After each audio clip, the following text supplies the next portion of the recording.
కలుస్తానికి అందరు కలుస్తానికి ఎట్లా జరుగుతుంది, రైతుల కొనుగోలు ఏ విధంగా జరుగుతుందని చెప్తాను, ధాన్యం కొనుగోలు ఏ విధంగా జరుగుతుందని చెప్పి విచారణ చేసుకుంటూ రావడం జరిగింది. మరి ఇక్కడికి వచ్చిన తర్వాత ప్రతిసారి కాంగ్రెస్ ప్రభుత్వం ప్రజాపాలన, రైతు ప్రభుత్వం, రైతు బాగుండాలని చెప్పి కోరుకుంటున్నాం అని చెప్పి చాలా విషయాలు ముఖ్యమంత్రి గారు చెప్తున్నారు, ఆర్థిక శాఖ మంత్రి చెప్తున్నారు, అదేవిధంగా వ్యవసాయ శాఖ మంత్రి చెప్తున్నారు. ఏ మంత్రిని అడిగినా కానీ అదే చెప్తున్నారు. మరి ఇవన్నీ చెప్పినప్పుడు మన మంత్రి కూడా పొన్నం ప్రభాకర్ గారు కూడా అదే మాట మాట్లాడుతున్నారు. గౌరవనీయులు పొన్నం ప్రభాకర్ గారు అదే మాట మాట్లాడుతున్నారు. రైతు ప్రభుత్వం ఇదంతా కూడా ప్రజాప్రభుత్వం అని మాట్లాడుతున్నారు. నేను సూటిగా ఒకటే మాట మాట్లాడదలుచుకున్నాను. తెలంగాణ లోపల మొదటి ముఖ్యమంత్రి కేసీఆర్ గారు, మా మాజీ ముఖ్యమంత్రి గారు, వారు ఉన్నప్పుడు రైతులకు ఎటువంటి ఇబ్బంది జరగలేదు.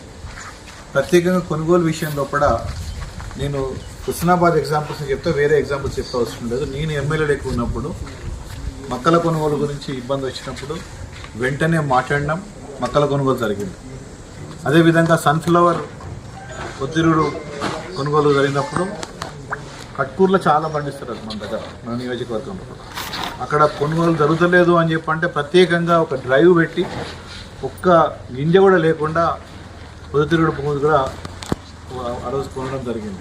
అదేవిధంగా చాలామంది వర్షాలు పడంగానే మన మార్కెట్ యార్డుకు పోయి మరి మొత్తం వరంతా కూడా తడిసింది, వడ్లను కూడా తడిసిన వడ్లు కొనాలి, ధాన్యం కొనాలి అని చెప్తే వెంటనే మాట్లాడి మరి ఆ ధాన్యం కూడా కొనుగోలు అయ్యేటట్టు చేయడం జరిగింది. పత్తి కూడా కావాలంటే సీసీ పెట్టేసి మళ్ళీ అక్కడికి వెళ్ళి మళ్ళీ వాళ్ళు కొనేటట్టు కూడా చేయడం జరిగింది. ఇవన్నీ ఒక ఎమ్మెల్యే లెక్కనే నాకు సాధ్యమైంది. మరి వాళ్ళు ఒక మంత్రి లెక్క ఉన్నారు ఇవాళ మా నియోజకవర్గానికి. అయినా హుస్నాబాద్ నియోజకవర్గంలో కూడా రైతులు వాళ్ళ పండించిన ధాన్యాన్ని అమ్ముకోవడానికి ఎందుకు కష్టమవుతుందో ఒక్కసారి కూడా నువ్వు కనీసం ఒక వివరణ తీసుకోకపోతేవి, కనీసం ఒక రివ్యూ చేయకపోతేవి, ఇక్కడ ఏమవుతుందో కూడా కనుక్కోకపోతుంది మంత్రి గారు. మరి ఈ విధంగా మీరు ఏదో హైదరాబాద్లో ఉండి అన్ని జరుగుతున్నాయి అంటే నియోజకవర్గం పట్టించుకునే వాళ్ళు ఎవరు? అసలు పట్టించుకునే బాధ్యత మీకు లేదా? ప్రజలు మిమ్మల్ని ఎన్నుకున్నారు, మంచి బ్రహ్మాండంగా చేస్తారని చెప్పి. మళ్ళీ అది కాకుండా ఇదివరకు చేసిన బీఆర్ఎస్ పార్టీ కన్నా మంచి మార్పు తీసుకోస్తామని చెప్పి కూడా మీరు మాట్లాడడం జరిగింది. మరి మార్పు అంటే ఈ మార్పా లేకపోతే ఇంకా మంచి మార్పా అనేది ప్రజలు వాళ్ళ మౌనం అడుగుతున్నారు. అయ్యా మరి మీరు ఉన్నప్పుడు బాగుండే, వాళ్ళు మార్పు తీసుకొస్తామన్నారు, ఇంకా బ్రహ్మాండమైన మార్పు తీసుకొస్తారని మేము ఎక్స్పెక్ట్ చేస్తుంటే మమ్మల్కేమో ఇబ్బంది పెడుతున్నాం కదా అని చెప్పి మరి వాళ్ళ రైతాంగం అంతా కూడా మాట్లాడడం జరుగుతున్నది. ఇవాళ ఒకటి చెప్తున్నాను నేను, నిజంగానే ఇవాళ ఉన్న కాంగ్రెస్ ప్రభుత్వం కనుక రైతు పక్షపాతి కనుక ఏది ఉంటే, రైతులకు సహాయం చేయాలనుకుంటే, నిజంగానే రైతు ప్రభుత్వం కనుక ఏది ఉంటే, పోయినసారి పండించిన పంట ఏదైతే మిల్లులలో ఉందో అది బాయిల్డ్ రైస్ కానివ్వండి, రా రైస్ కానివ్వండి, వెంటనే ప్రభుత్వం కొనుగోలు చేయాలి. అది మీరు మహాసముద్రంలో పడేస్తారా ఇంకేదో పడతారో మాకు సంబంధం లేదు. కానీ రైతులకు న్యాయం జరగాలంటే మాత్రం మీరు ఉన్న మిల్లులని కూడా మొదలు ఖాళీ అయితే మిగతా వడ్లు ఏవైతే మనం కాంటా పెట్టలేదో అవన్నీ కూడా కాంటా పెట్టేసి తప్పకుండా మిల్లర్ తీసుకోవడానికి సిద్ధంగా ఉన్నారు. దీని ప్రయత్నం చేయండి మొదలు. అదేవిధంగా మక్కల కోసం మీరు చాలా ప్రయత్నం చేస్తున్నారు, చాలా బ్రహ్మాండంగా చేస్తున్నారు. కానీ గిట్టుబాటు ధర కరెక్ట్గా వస్తలేదు. మక్కలకు ఖచ్చితంగా గిట్టుబాటు ధర ఇవ్వాలని చెప్పి కూడా మేము డిమాండ్ చేస్తున్నాం. ఇదే కాకుండా మా ప్రాంతంలో కూడా ప్రత్యేకంగా పత్తి మిల్స్, అదేవిధంగా పొద్దుడు పువ్వుది కూడా మనకు ఉంటుంది ఇక్కడ కొనుగోలు. తప్పకుండా అది కూడా 100% ఒక గింజ కూడా మరి మిగలకుండా కొనాలని చెప్పి మేము ప్రభుత్వాన్ని డిమాండ్ చేస్తున్నాం. ఇది మంత్రి గారి నియోజకవర్గం కాబట్టి ఖచ్చితంగా రేపే, లేకపోతే వీళ్ళ సాయంత్రము కలెక్టరేట్లో ఎక్కడికి మీరు హుస్నాబాద్ దాకా వచ్చే అవసరం కూడా లేదు మంత్రి గారు, ఎందుకంటే మీకు కార్ టైర్లు అవుతాయి కావచ్చు, మాకు తెలియదు.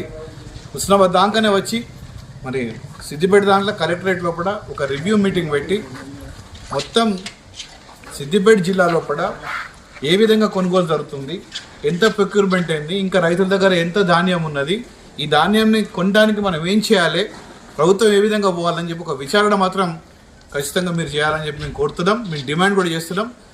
మాకు 2-3 రోజులప్పుడు కనుక మీరు విచారణ చేసి ఇవన్నీ కూడా రైతులకు ఇబ్బంది కాకుండా, ఎందుకంటే ఆల్రెడీ మనకు రోహిణి కార్డుతో వస్తుంది. రోహిణి కార్డుతో వచ్చేదంటే ఆల్రెడీ నారు పోసుకుని మొదలు పెడతారు మా దగ్గర రైతులందరూ కూడా.